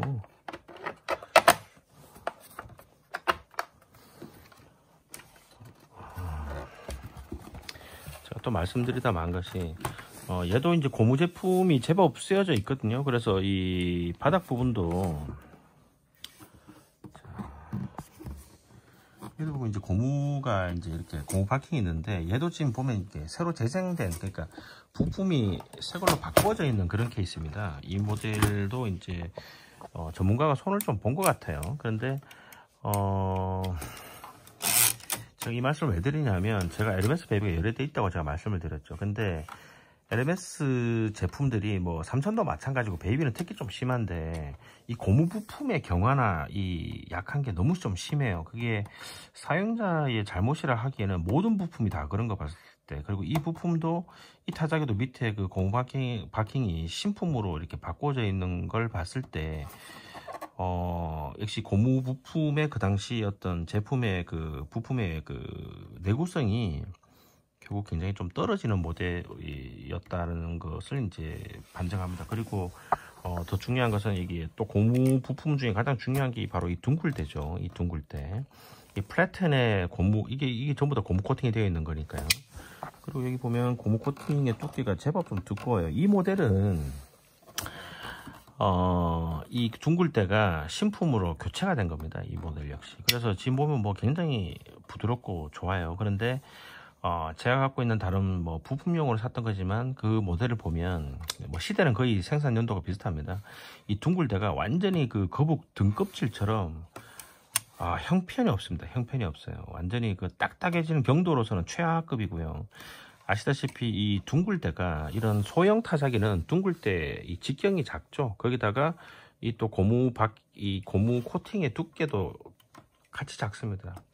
거기다가 이게 경화까지 돼버리면 각종 소음과 인쇄 품질의 저하의 주된 범인이 바로 이 녀석이거든요. 근데 에르메스가 하여튼 이 바닥 고무 바킹도 그렇고 둥글대 고무 재질 이 코팅도 그렇고 대부분 안 좋아요. 그래서 이 부품도 이렇게 지금 이 타자기도 이게 신품으로 지금 신품이에요, 보면. 그래서 신품으로 교체가 된 것을 봤을 때, 역시 교체가 된 이유는 이게 너무나 경화가 심했다는 얘기겠죠. 그래서 여러분들도 이 에르메스 제품을 구입하실 때 반드시 고무 제품의 상태를 잘 보셔야 됩니다. 뭐 바닥도 마찬가지고요. 특히 둥글대가 너무 컨디션이 안 좋아요, 보면. 그래서 아예 저처럼 새 걸로 교체된 걸 구매를 하시든지, 하여튼 구매를 하실 때 오리지널, 이렇게 교체 안 된 오리지널 사실 때는 잘 보고 이렇게 구매를 하셔야 됩니다. 그 외에 제가 특히 이제 그전에 이 경방 크로바도 제가 몇 번을 말씀드렸다시피, 저는 사실 이렇게 나르게가 움직이는 이 구조를 좋아하지 않는다고 제가 몇 번 아마 말씀드렸던 것 같아요. 왜냐하면 이 구조가 뭐 여러 가지 면에서 결코 좋을 게 없는 거예요. 왜냐하면 나르게는 기본적으로 이렇게 뒤로 움직이는 걸 하지 않더라도 이 좌우로 계속 움직이지 않습니까? 그러니까 이렇게 좌우로 움직이는 이유만으로도 여러 가지 그 불편함이나 또 취약성이 있는데, 거기다가 얘는 이것까지 해야 된단 말이에요. 그러면은 얘와 이스케이프먼트와 그쪽도 같이 다 움직여야 되고, 하여튼 구조가 이렇게 복잡해지고, 이제 뭐 얇게 만들 수 있는 대신에 굉장히 내구성이나 또는 이제 타건감이나 뭐 소음의 원인이 됩니다. 그리고 말씀드렸다시피 얘 시프트를 해야 되니까요. 이 시프트를 하는 이 덩어리 덩치가 무거워지면 안 되잖아요. 그래서 가볍게 만들기 위해서 일반 모델들은 이 부분의 어떤 구조나, 특히 여기 라인 스페이스, 줄바꿈 레버죠. 줄바꿈 레버라든지 어떤 이런 부분, 그러니까 결국 나르게 이 레일 위에 올라가서 움직이는 이 모델들이 그렇게 무게를 그렇게 가볍게 할 필요가 없죠. 레일을 좀 더 강화하고, 아시다시피 이 드럼의 파워를 좀 강화하면 뭐 나르게가 무겁더라도 우리가 뭐 15인치 이런 것도 그보다 더 큰 것들도 있잖아요. 그래서 이 나르게를 무게를 크게 가볍게 하는데 크게 신경 쓰지 않아도 됩니다. 일반 타자기들은. 그런데 이런 모델들, 뭐 경방 크로바도 마찬가지고요. 이 에르메스 베이비도 그렇고, 얘를 가볍게 만들지 않으면 이게 결국 시프트 키, 아까 말씀드린 소지로 누르는 이 시프트 키가 작동이 빠르고 원활하지 못하는 거죠. 그리고 이 무거우면 그만큼 이렇게 불리합니다. 그래서 가볍게 만들다 보니까 모든 게 생략되고, 모든 게 약식이 되고, 너무 얇게 만들고, 그리고 이런데 너무 생략되고 이제 간소화되는 거죠. 그래서 저는 이 모델들을 별로 좋아하지가 않아요. 이 모델도 마찬가지죠. 이 줄바꿈 레버가 이 단절감도 굉장히 희미합니다. 아주 희미해요. 제가 그때 올림피아나 다른 모델 제가 설명드릴 때 말씀드렸지만, 굉장히 아예 이렇게 못 느낀다 이런 건 아닌데, 이 구조 자체가 굉장히 엉성하고 유격도 많고 오작동의 어떤 그런 원인도 굉장히 흔하고요. 그리고 이 구조가 결코 이렇게 깔끔한 구조로 움직여 주질 않습니다. 에르메스 베이비가 사실은 더 오리지널 이렇게 만든 초창기 모델의 거의 시초고요. 저도 뭐 에르메스 베이비가 이걸 처음 고안했는지 아닌지는 잘 모르겠지만 거의 초창기 모델입니다. 이런 형태로 나오는 게. 그런데 이 크로바는 이걸 보고 따라했겠죠. 지금 구조가 보면 거의 같은 부품이 호환될 것 같다는 생각이 들 정도로 거의 비슷하거든요. 보이시다시피 그죠? 구조가 정말 비슷합니다. 그래서 이런 구조가인데도 불구하고 제가 말씀드리고 싶은 거는, 진짜 에르메스만큼은 이게 구조가, 이 단절감이 힘도 좋고 아주, 그리고 이 유격이 거의 없어요. 지금 여기 보면 이게 제가 늘 생각하는 게, 이런 이 유격이나 이런 것들이 참 아쉬운데, 그런 부분이 참 그래도 잘 만들어져 있다. 그나마 그런 부분이 좀 그래도 에르메스가 또 이렇게 칭송받는 그런 이유가 있다는 생각을 하게 됩니다. 구조는 거의 똑같습니다. 약간의 형태만 다르고, 심지어 이렇게 락 형태도 얘를 제일 위로 이렇게 제치면 이렇게 락이 되죠. 그래서 나르게가 잠기는 그런 구조, 똑같은 방식입니다. 근데 그런 방식마저도 진짜 똑같아요. 옆에서 보면 보이시나요? 지금 그렇죠. 똑같은 방식으로 작동하죠. 경동 크로바도 똑같습니다. 그래서 이 구조는 다 똑같은데 왜 이렇게 작동감이, 이런 것들이 훨씬 더 이제 아무래도 좀 더 정교하고 고품질, 그리고 이제 정밀도가 높도록 가공을 했다고 저희들 생각됩니다. 이렇게 보면. 그리고 이 둥글대 손잡이 같은 경우도 굉장히 독특하죠. 색상도 독특할 뿐더러 보통 이게 검정색으로 많이 쓰죠. 손때도 탈 수 있고 여러 가지 이유로. 근데 굉장히 미세게 약간 좀 이렇게 회색빛이 약간 도는 듯한 그런 느낌의 화이트 계열이에요. 그리고 이 구조가 보면 이렇게 만들어진 둥글대 안의 구조는 처음 보는 것 같아요. 이 반대쪽은요, 보이시죠? 이렇게 정통적으로 이렇게 90도로 두 개로 이렇게 나사로 이렇게 잡고 있습니다. 그래서 이 두 개를 풀면 이렇게 빠집니다. 근데 보통 이제 이쪽의 구조는 어떻게 되어 있냐면, 얘를 이제 이 시계 방향으로 딱 감으면 이렇게 스크류 방식으로 둥글 때 센터 샤프트에 이렇게 물리는 방식이거든요. 그래서 얘는 지금 나사가 없죠. 나사가 없습니다. 네, 나사가 없는 구조예요. 없는데, 근데 이쪽 면이 금방 크롭을 한번 보여드릴까요?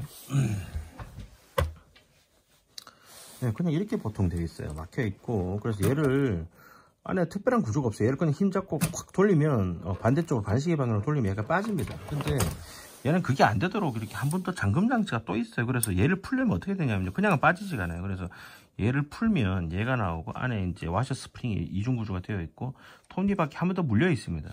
그래서 얘를 빼고 다시 풀어서 얘를 이쪽으로 반시계 방향으로 돌리면 빠지는 이중 구조로 되어 있어요. 그래서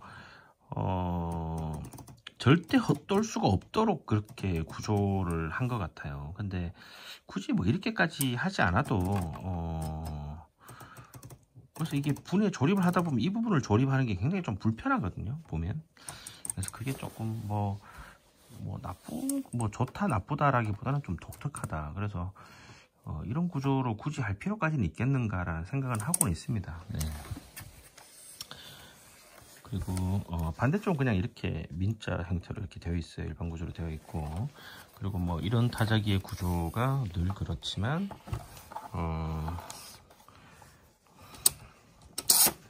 타점 상하 조절이 여기 이렇게 똑같이 되어 있죠. 네, 이렇게 되어 있습니다.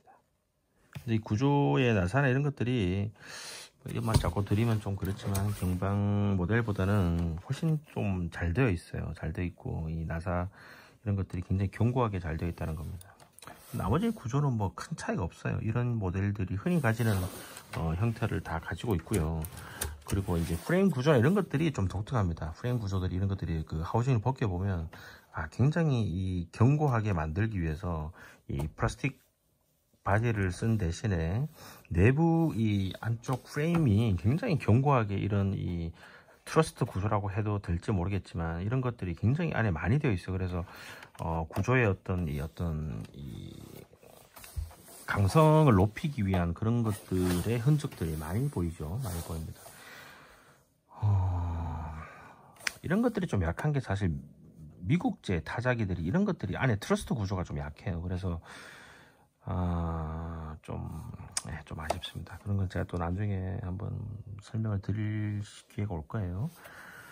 그리고 이 바닥 재질이 지금 보이시나요? 지금 바닥이 보면 왜 이렇게 시커먼가 이렇게 생각하실 수 있는데 여기가 지금 보면 흡음재가 다 깔려져 있어요. 그래서 아니 이렇게 작은 소형 타자기에 또 여기에 또 이런 생략될 것은 다 생략됐는데 또 흡음재는 또 이렇게 두껍게 진짜 여기서부터 여기 보시면 이게 다 되어 있거든요. 바닥 전체가 흡음재가 다 깔려져 있습니다. 그래서 이 소형 타자기의 특징이죠.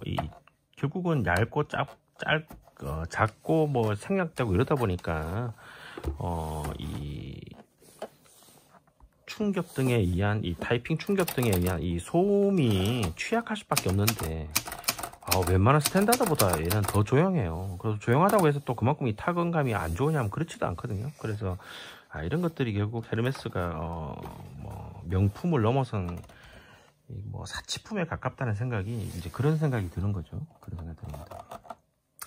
그래도 뭐 나머지는 뭐 구조가 비슷해요. 그리고 이 페이퍼 베일 같은 경우는 이런 거를 조금 이제 독일제 같은 경우는 뭐 모든 게 다 그런 건 아니지만 특히 올림피아 모델 이런 것 같은 경우에는 말씀드린 바가 있는데 여기 이제 이 무광 헤어라인 처리를 한 번 더 해요. 그래서 왜냐하면 이제 여기에 종이가 밑으로 깔리고 종이 위에 이게 얹혀지니까 이 자의 시인성도 높이고 그 다음에 이제 눈부심도 좀 방지를 하고요. 그래서 지난번에 제가 한번 말씀을 드린 적이 있죠. 이 올림피아 모델 같은 경우 지금 보시면 이렇게 무광 처리가 되어 있습니다. 그리고 안에 레터링에 다시 여기 먹을 다 이렇게 먹으로 다시 한번 다 이렇게 프린트를 해뒀죠. 그래서 숫자 시인성이 굉장히 좋습니다. 심지어 여기 센터에는 빨간 점까지 다 되어 있고요. 그런데 뭐 이렇게 경방도 그렇고 이런 모델들이 대부분 그런 것 같긴 해요. 이렇게 사치품인 에르메스도 뭐 이게 결국 이렇게 끊는 것은 좀 아쉽죠. 이게 좀 더 가공을 했었으면 좀 더 이렇게 명품으로서 좀 더 인정받지 않았을까 라고 생각을 합니다. 이런 부분이 조금 아쉬워. 그래서 이런 것들은 역시 이제 독일제나 이런 것들에 비해서 조금 아쉽게 떨어진다라고 생각을 합니다. 물론 에르메스 3000은 또 이런 부분에서 너무 과하게 또 이렇게까지 이걸 했나 싶을 정도로, 제가 에르메스 3000도 조만간 한번 리뷰를 하겠지만, 이 베일과 그리고 거기 그 마진 여백 처리해 놓은 거 보시면요 아마 깜짝 놀라실 겁니다. 어쨌든 이거는 뭐 포터블을 강조한 구형 모델이다 보니까 이렇게 되어 있는 거. 후기 모델들은 또 어떤지 제가 가지고 있질 않아서, 그래서 후기 모델을 하나 제가 구하면은 또 비교를 해서 또 한번 리뷰를 한번 할 수 있으면 더 재밌을 것 같아요. 그리고 마진 탭이 정말 부드럽게 잘 움직입니다. 절도감은 확실하고, 이게 이렇게 절도감이 좋은데 눌렀을 때 또 움직이는 느낌은요, 이 구조가 너무나 잘 만들어져 있고, 그리고 또 안쪽으로 밀 때는 그냥 이렇게 쑥 밀면 쑥 가요. 근데 바깥쪽으로는 절대 안 가게 돼 있고, 눌러야만이 정말 잘 가게 돼 있고. 그리고 또 하나 대단한 게요, 보통 이 소형 타자기가 아니더라도 이 페이퍼 서포트 있지 않습니까? 페이퍼 서포트, 얘 같은 경우도 페이퍼 서포트는 그냥 이렇게 눌러서 이렇게 빼야 되는 그런 형태입니다. 그런데 페이퍼 서포트가 이게 스프링 탄력이 있어서 탁 튀어나오는 그런 모델도 가끔 있다고 했었죠. 그게 대표적인 게 바로 이 모델입니다. 보셨죠? 소형 타자기가 이런 기능까지 넣어놓은 거는 처음 본 것 같아요. 탁 누르면 탁 튀어나옵니다. 그리고 굉장히 이렇게 부드럽고 아주 느낌 좋게 튀어나와요. 넣을 때 탁, 여기 지금 보면 걸림새가 있어서 보이시죠? 여기를 눌러주면 이렇게 사람 손으로 이렇게 눌러주면 탁 이렇게 저절로 튀어나오는 그런 팝업 방식으로 되어 있어서 굉장히 구조가 아주 고급스럽죠. 이런 것만 보더라도 이 에르메스는 단순한 어떤 일반 사무용으로 만들어졌다기보다 굉장히 어떤 사치스러운 그런 느낌으로 만들어졌다는 것을, 뭐 키캡 모양이든 이 컬러든 모든 것에서 그런 것을 이제 느낄 수가 있죠. 예. 그리고 말씀드렸지만 그 당시에서도 자, 한번 보세요. 우리가 보통 타작이라는 것을, 이 필기체 폰트에 대해서 한번 더 설명을 드리고 싶은 게, 이 필기체 폰트의 타자기가 과연 어떤 의미를 지니느냐, 이게 무슨 얘기인가 싶으시기도 할 텐데요. 필기체 폰트를 과연 어떤 용도로, 이런 타자기는 어떤 용도로 누가 썼을까요, 여러분? 한번 생각을 해보셨나요? 필기체 폰트의 타자기가 그렇게 흔치 않죠. 흔치 않다는 건 그만큼 수요가 많지는 않았다는 얘기입니다. 다시 말해서 여러분, 우리 타자기는 그 당시에 지금 PC 컴퓨터의 프린터 역할, 그죠? 그 전신이죠. 그리고 뭐 이 타자기가 전성시대를 누리던 1910년, 20년부터 마지막까지 1970, 80년대까지 PC로 대체되기 전까지는 모든 사무실과 뭐 심지어 뭐 일반 학생들 가정에서도 개인적인 서류 작성, 편지라든지 개인적인 서류 작성을 떠나서 공식 문서라든지 뭐 어디든지 다 타자기를 사용을 했습니다. 그게 이제 신인성이나 여러 가지 어떤 이유가 있죠. 근데 필기체를 과연 그런 공식 문서에서 쓸 수가 있었을까요? 그러지 뭐 꼭 뭐 쓰지 말한 법은 없지만, 대부분은 우리가 뭐 책이든 뭐든 간에 대부분은 일반적인 인쇄체의 타자기를 썼겠죠. 이런 필기체 형태의 타자기는 드물기도 드물고, 제가 아까 말씀드렸나요? 이게 일반 인쇄체가 100대가 만들어지면 한 대만 만들어지는 정도로 드물게 생산이 됐습니다. 그러면 도대체 이 필기체 타자기는 무슨 용도로 썼을까? 결론적으로는 이 필기체 타자기는 지극히 개인적인 용도로 쓰여졌던 타자기인 겁니다. 그리고 그 당시에 이 초호화 이런 이 에르메스 굉장히 고가였다고 알려져 있는데, 거기다가 이 필기체 폰트까지 가지고 있는 이런 타자기들은 정말 그냥 지극히 개인적인 그런 뭐 편지를 쓴다든지 또는 개인적인 어떤 느낌, 그리고 이 필기체 폰트의 어떤 미려함을 즐기기 위한 그런 용도였다고 볼 수가 있겠죠. 그래서 이 모델은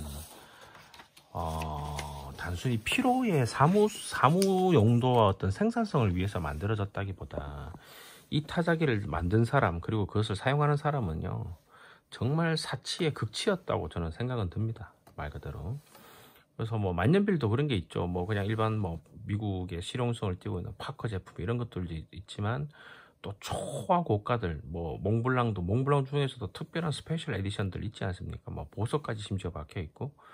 그래서 보면 뭐 파커의 어떤 그런 것들이 보통 지금 기준으로 뭐 10만 원, 라미 이런 것들 있잖아요. 실용성을 아주 강조하는 뭐 10만 원도 하지 않는 그런 수준의 신품 기준으로도 그런 이 만년필이 있는가 하면 지금 가격으로 뭐 500만 원, 1000만 원을 호가하는 그런 이 만년필도 있다시피 이 타자기가 바로 그러한 타자기인 거예요. 그래서 이 에르메스 베이비는 그런 사치품의 어떤 그런 어떤 범주에 들어갔을 가능성이 많다고 저는 생각을 합니다.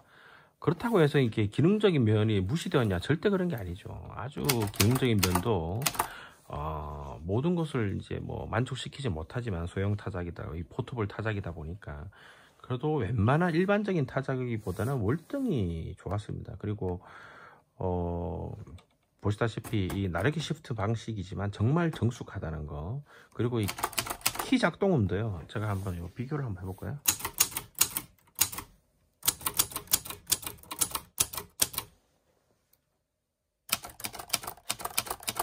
이렇게 차이가 납니다. 지금 똑같은 힘으로 누른 거거든요. 그래서 이런 것들이 왜 에르메스가 이 명품으로 있는지는 이런 것들에서부터 너무나 차이가 나는 거죠. 그리고 이 타건의 압력이 굉장히 가볍습니다. 지금 보면 정말 이렇게 가볍게 눌려질 수가 있나 싶을 정도로, 저는 솔직히 이 700 시리즈를 사실 그렇게 좋아하지 않는 이유가 이 타건감에 있어서 뭐라 그럴까요?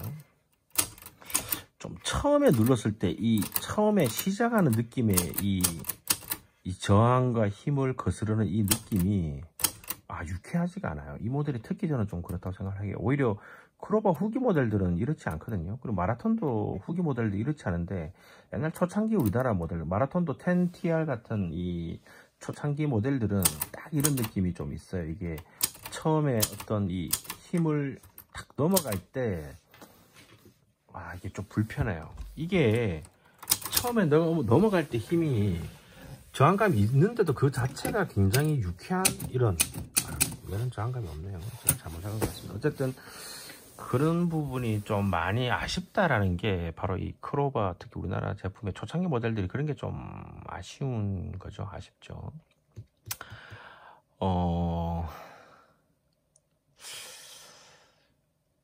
그러면 이 에르메스 베이비가 단점은 없느냐? 단점도 분명히 있습니다. 아까 말씀드렸지만 이 타건감이 가벼운 건 좋아요. 가벼운데 지나치게 좀 가볍고 뭔가 힘이 없는 듯한 느낌도 있습니다. 그래서 이게 사람들마다 좋아하는 사람도 있지만 좀 싫어할 수도 있어요. 그러면 이게 이태리 레테라도 역시 이렇게 올리베티 레테라도 좀 가볍거든요.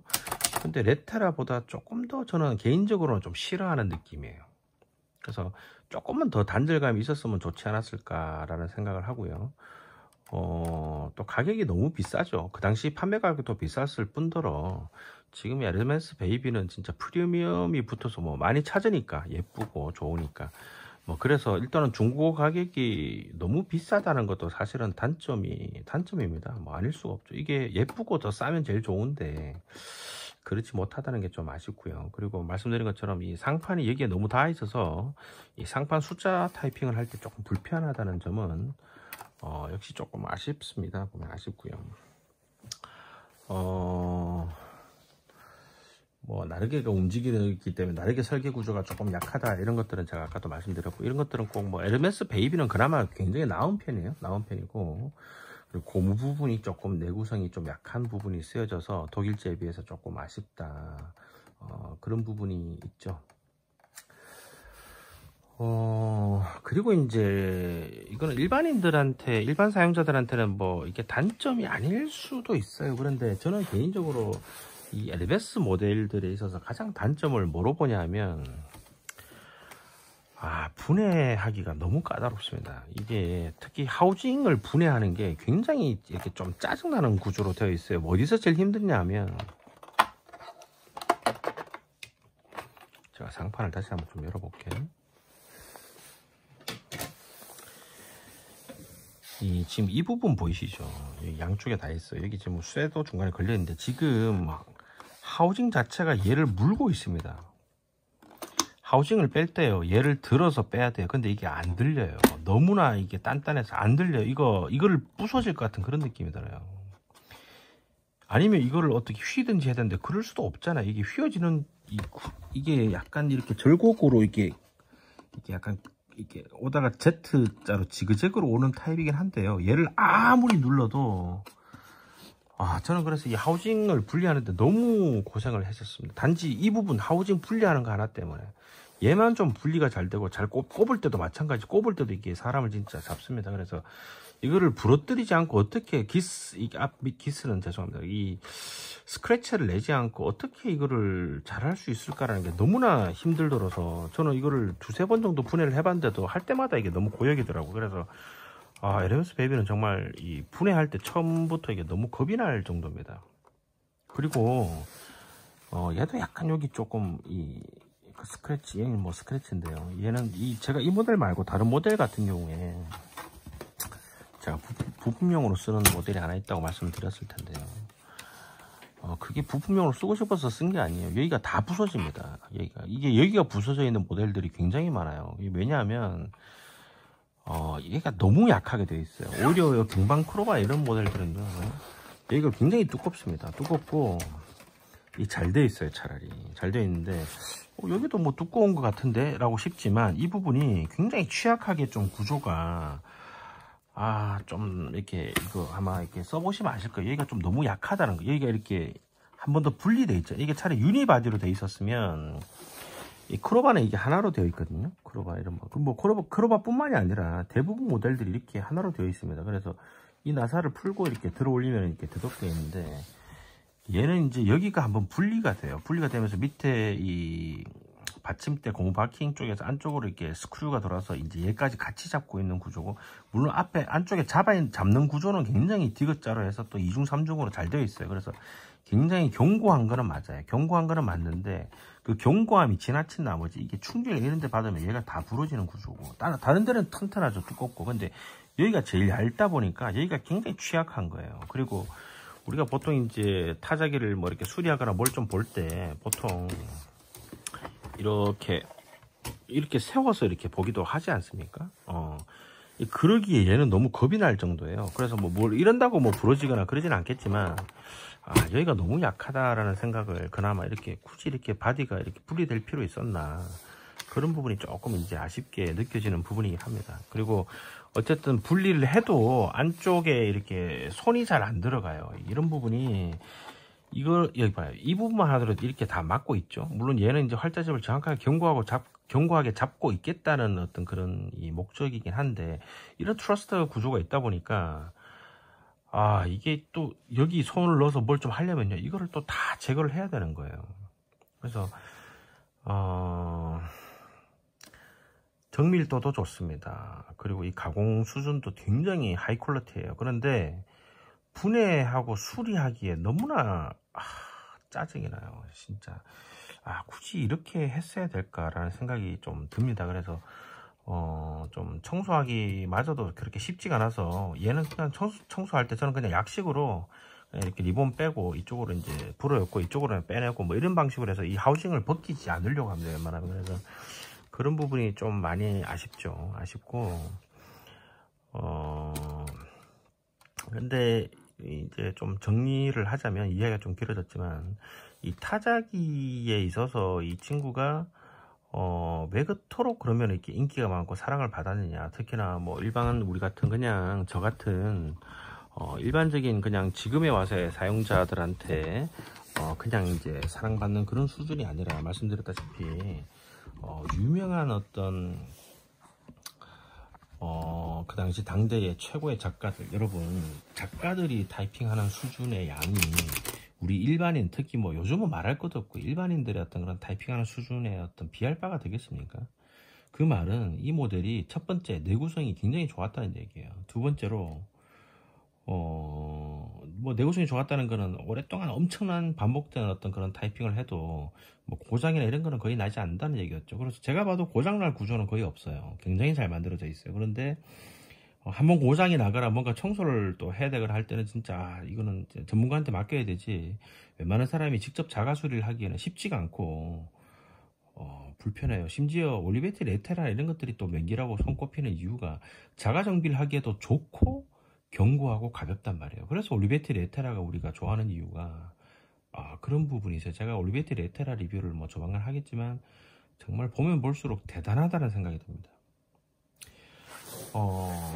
또 그런 부분에서 어쨌든 장기간 타이핑하기엔 좋은 조건을 가지고 있어요. 정말 이 키감도 굉장히 부드럽고, 특히 뭐 하루에 2시간, 3시간, 뭐 10시간씩 타이핑을 해도 별로 손가락에 무리가 가지 않을 정도예요. 그런 면에서 보면 저는 개인적으로 그러면은 이렇게 장기간 타이핑, 적어도 제가 혼자서 1시간, 2시간, 3시간 연속으로 타이핑을 할 때 과연 어떤 타자기가 가장 좋을까라고 생각하면 크게 우리가 독일제, 그리고 미국제, 일제, 그리고 이태리제, 제가 주로 아는 것들이요. 저한테 있는 것들이 그런 것들이, 그리고 이제 우리 국산이 있습니다. 근데 뭐 일단 국산은 좀 제외를 하고요. 국산도 후기 모델들은 굉장히 좋아요. 굉장히 좋고, 정말 뭐 독일제의 완성도와 어떤 뭐 미적 아름다움, 이태리의 어떤 디자인적인 요소는 좀 빠져 있지만 그 외에 어떤 독일제 완성도에 거의 버금갈 정도로 굉장히 잘 만들었고, 또 미국제에 뒤지지 않을 정도로 또 이렇게 아주 이 장기간 타이핑 하는데 좋은 어떤 그런 환경을 제공을 합니다. 어쨌든 제가 드리고 싶은 말씀은 이런 타자기, 이 모델에 있어서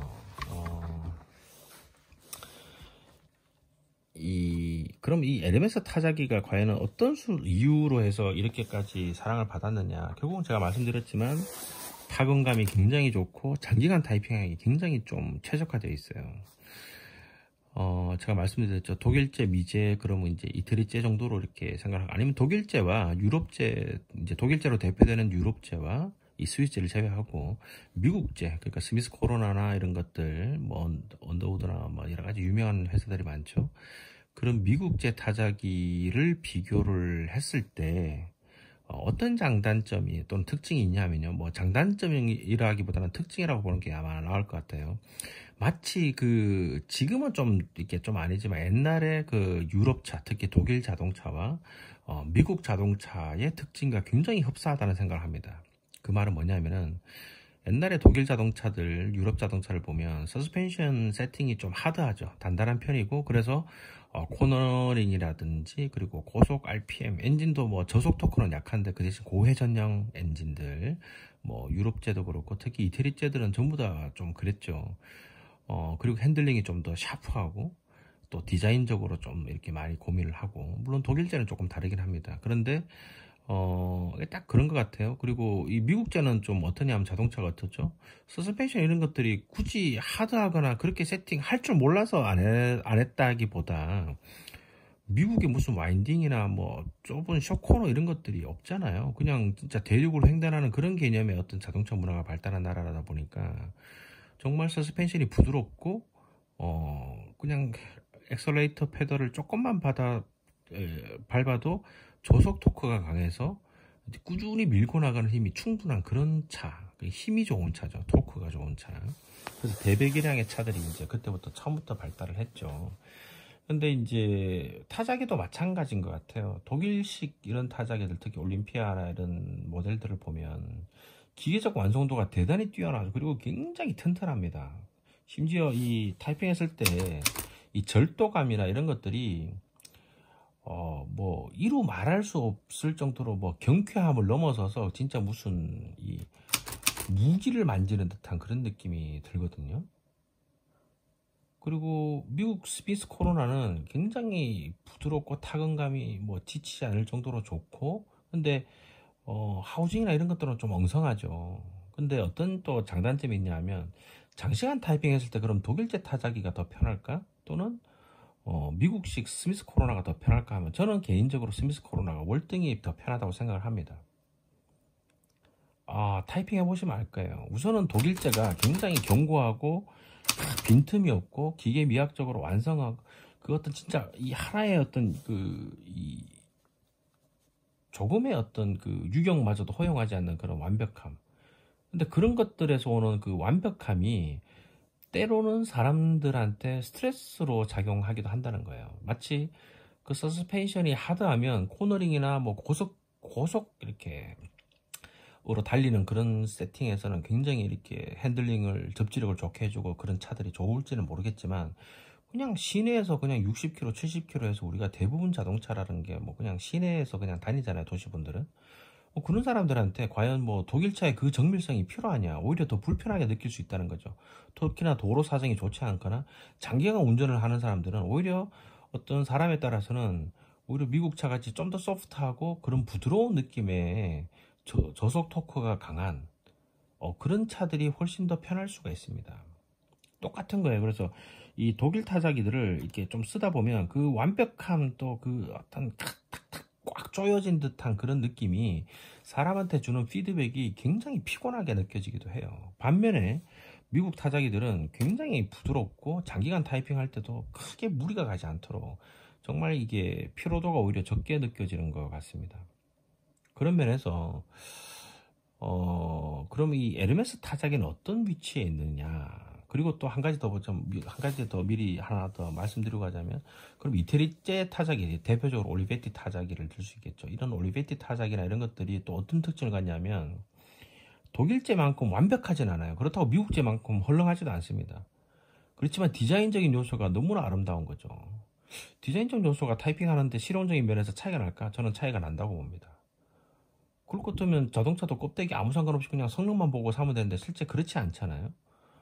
하물며 뭐 자동차는 내가 타고 있으면 남 차만 보이지 내 차의 모양은 보이지도 않는데도 불구하고 대부분은, 근데 그 길거리에서 바라보는 나의 차의 모습, 그 어떤 상대방 자동차의 모습이 하나의 전체적인 어떤 이 자동차 문화나 어떤 도시 환경, 도시 어떤 이런 미화적인 부분까지 영향을 끼치듯이,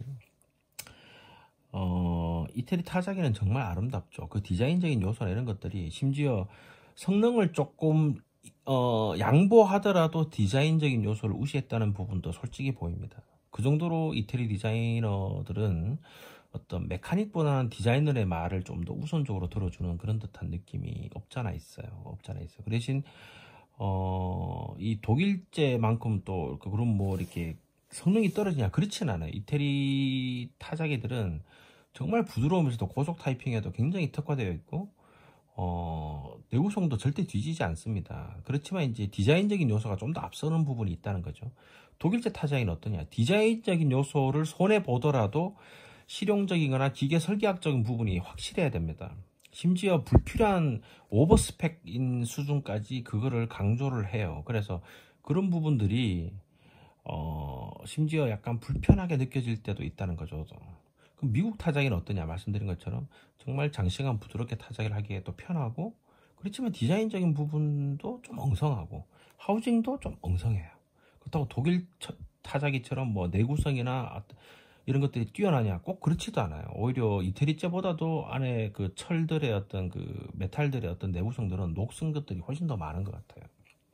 물론 제가 본 것들만 그래서 그럴 수는 있는데, 제가 본 그냥 일반적인 평균적인 숫자를 이렇게 보면 그냥 미국 타자기들이 독일 타자기들보다는 확실히 제로적인 면에서도 좀 뒤처집니다.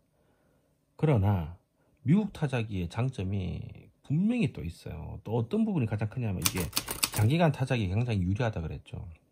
미국 타자기에 있어서 절대 무시할 수 없는 최대 장점 중에 하나는 구조가 굉장히 심플하고 뭐 독창적인 걸 떠나서 미국 타자기들의 특징은 자가 수리를 하기에 굉장히 편한 구조를 가지고 있습니다. 그걸 염두에 뒀다는 게 너무나 눈에 보여요. 심지어 이게 뭔가 이렇게 들어가야 된다고 이렇게 빨리 이렇게 하기 위해서는 그냥 하우징마저도 그냥 이렇게 툭툭 열면, 이게 뭐 심지어 이렇게 들다 보면 툭툭 떨어질 정도예요. 근데 그 이유가 내부 수리를 빨리빨리 접근해서 빨리빨리, 그러니까 실용성을 지나치게 강조한 거죠. 예쁜 것도 중요하고 뭐 다 크기가 작아도 좋고 이런 거 좋지만, 그거보다는 우리는 사무실에서 매일 일을 할 때 빨리빨리 일을 처리하고 많은 양의 업무를 정확하게 처리해야 되는데, 기계는 분명히 고장이 납니다. 그리고 수리와 유지 보수를 반드시 필요로 해요. 그렇지 않은 기계는 이 세상에 없습니다. 그런 부분을 할 때 정말 빠르고 누구나 접근하기 쉽게, 심지어 막 구멍을 밑에 그 스위스 코로나 보시면 아시겠지만요, 하판을 그냥 나사 뭐 2개만 풀어도 뚝 빠져요. 그 정도로 그냥 심하면 진짜 이 나사도 너무 좀 약하게 되었을 뿐더러, 그리고 구멍이 막 이만한 구멍들이 뻥뻥뻥 뚫려 있습니다. 처음에 보시면 깜짝 놀랄 거예요. 그래서 그 구멍이 있는 이유는 딴 거 없어요. 하판 열 필요도 없이 그냥 바로 그냥 드라이버나 그냥 후레쉬만 되면 다 보입니다. 그래서 바로 그냥 뭐 드라이버나 이렇게 이 롱노즈만 있어도 웬만한 것들은 그냥 뚜껑 하우징 열 필요도 없이 그냥 조절할 수 있도록 되어 있어요. 그만큼 이 미국 타자기들은 즉석에서 빨리빨리 뭘 고쳐서 실용성에 최대한 그러니까 미국 타자기는 자동차도 마찬가지고 실용성에 최대한 모든 걸 두었다고 보시면 됩니다. 그리고 나서 뭐 기계 미학, 그리고 나서 디자인 이런 것 같아요. 근데 그럼 이 LMS는 어떠냐? 타건감이나 이런 것들은 미국 스타일에 좀 맞춰져 있어요. 독일식하고는 좀 거리가 멉니다. 같은 유럽, 스위스나 뭐 독일 그쪽 정밀도를 요구하는 그런 회사지만 이 타건감이나 이런 것들은 굉장히 부드럽고 장기간 타이핑하기에 좋고, 디자인적인 요소는 독일제보다는 훨씬 낫고, 다만 그렇다고 해서 이태리제만큼 아주 미려하고 그렇지는 않아요. 그리고 기능이 좀 더 우선시 되어 있다는 것도 느껴집니다. 그리고 내구성도 이태리제나 비슷할 수준이거나 뭐 비슷해요. 그 뭐 독일제만큼은 아니에요, 제가 봐도. 그런데 중요한 것은 이 자가수리 부분이 너무 떨어진다는 거예요. 그럼 독일제는 자가수리하기에 좋으냐? 독일제 자가수리하기가 불편한 건 아닌데 그런 게 다 고려가 너무 잘 돼 있어요. 수리하는 부분이나 이런 부분까지도. 그런데 더 큰 문제는 독일제는 분해를 하는데 너무나 시간이나 단계가 많이 걸려요. 이렇게까지 안 해도 되는데, 제가 말씀드렸죠. 시속 300km까지 달릴 수 있도록 차를 만든 거라 똑같은 느낌으로 타자기를 만들었다. 평상시에는 시속 60km 다니는데 타자기는 시속 100km, 70km 갈 수 있고, 이게 장난치는 거 아니면 그렇게 갈 필요도 없는 거예요. 정말. 근데 통상적인 수준에서는 절대 그 정도의 내구석이나 설계 구조가 필요 없을 정도인데도 그렇게 만든 애들이 독일제거든요. 근데 그러다 보니까 나사를 풀어도 한 번 더 풀어야 되고, 더 손이 가야 되고, 단계가 하나 더 있고 2중, 3중, 4중으로 더 떼어놓은 것들이 너무나 많아요. 그래서 독일제는 분해하는 데 있어서 시간이나 이런 것들이 좀 많이 걸립니다.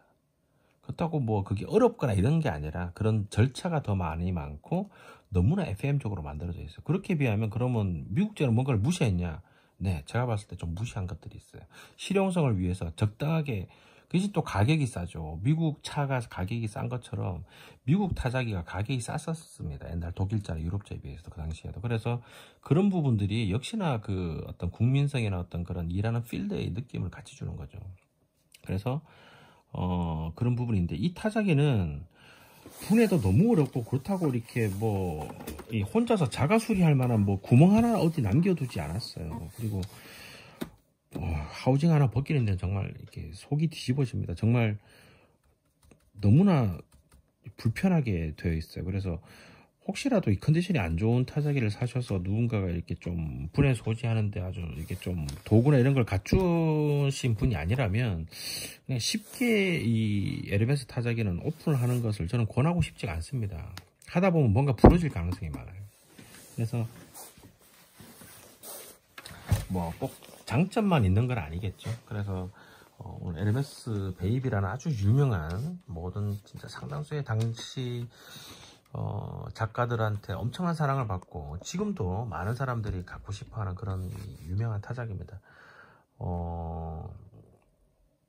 그렇지만 장점도 있고 단점도 있다는 거죠. 그래서 요약을 하자면 디자인적인 요소는 저는 전부 다 5점 만점으로 제가 간단하게 한번 요약을 해볼게요. 점수를 줘본다면 디자인적인 요소는 전체적으로 그렇게 아름답진 않지만 그래도 아주 어떤 이 재질감에서 오는 디자인적인 요소에서 또 점수를 많이 줄 수 있다고 봐요. 그리고 독특한 색깔. 그래서 디자인은 저는 5점 만점에 4점 정도를 줄 수 있을 것 같고, 타건감은 장기간 타이핑하기에 좋게 세팅을 하다 보니까 그냥 우선 만지기에는 굉장히 이렇게 절도감이 있거나 그렇게 느껴지진 않습니다. 그래서 그렇다고 또 뭐 아주 이렇게 부드럽게 잘 처지하면 약간 힘을 줘야 돼요. 이게 LMS 3000은 그렇지 않은데 LMS 베이비는 이게 좀 작게 만들다 보니까 지렛대 원리나 이렇게 활자대 길이가 좀 제한적이다 보니까 조금은 스냅 있게 좀 속도 있게 쳐줘야 되는 그런 느낌이 없잖아 있습니다. 그래서 타건감은 4점을 주기엔 좀 애매해요. 그래서 한 3.5점 정도. 그리고 기계적 완성도를 전체적으로 볼 때는 역시 독일제보다는 좀 떨어지는, 그렇지만 미국제보다는 조금 나은, 그리고 이태리제보다도 약간은 뭐 비슷하거나 뭐 약간 어떤 부분은 남고 어떤 부분은 좀 못하고, 그래서 3.5점 정도. 이동성 하나만큼은 뭐 5점 만점에 5점이죠. 그리고 폰트는 제가 말씀드렸죠. 폰트 하나만으로 구매를 했다, 이 타자기는. 그래서 역시 필기체 폰트에서 오는 그 아름다움 때문에 5점을 주고 싶고, 가격이 좀 너무 비싸죠. 지금 중고 가격 기준으로 너무 비쌉니다. 그래서 가격적인 메리트가 너무 없어서 그 부분이 참 아쉬워서 약 2.5점 내지 3점 정도 줄 수 있을 것 같습니다. 그 대신 또 보유를 하면 나중에 또 그만한 가치는 더 가질 수 있다고 생각을 합니다. 그래서 총괄적 가치는요, 5점 만점에 저는 총괄 점수로는 4점을 주고 싶습니다. 4점 정도면 아주 높은 점수라고 볼 수 있겠죠. 그래서 4점 정도를 줄 수 있는 아주 좋은 타자기고, 소형 타자기가 흔히 갖고 있는 그런 이 불편함들을 흔히 느낄 수 없을 정도로 정말 잘 만들어진 타자기고, 사실 뭐 독일이든 미국이든 그 어떤 타자기, 이태리 타자기도 마찬가지죠. 이렇게 작은 소형 타자기는 LMS보다 더 좋은 타자기가 결국은 그 이후로도 제대로 만들어지지 못한 거로 알고 있습니다. 뭐 제가 알기로도 없고요. 그래서 소형 타자기이기 때문에 뭐 5점 만점에 4점인 거지, 조금만 더 이유가 뭐 LMS 3000 뭐 한번 제가 조만간 한번 리뷰를 할 텐데요. 끝내줍니다. 그런 걸 보면 역시 이 LMS라는 회사가 대단한 회사인 것은 맞는 것 같아요. 그래서 이 정도로 해서 오늘 LMS 베이비에 대한 리뷰를 마치도록 하겠습니다. 긴 영상 봐주셔서 감사하고요. 도움이 되었다면 구독과 좋아요 부탁드립니다. 그러면 제가 더 양질의 영상 만들 수 있는데 큰 힘이 되고 있습니다. 감사합니다.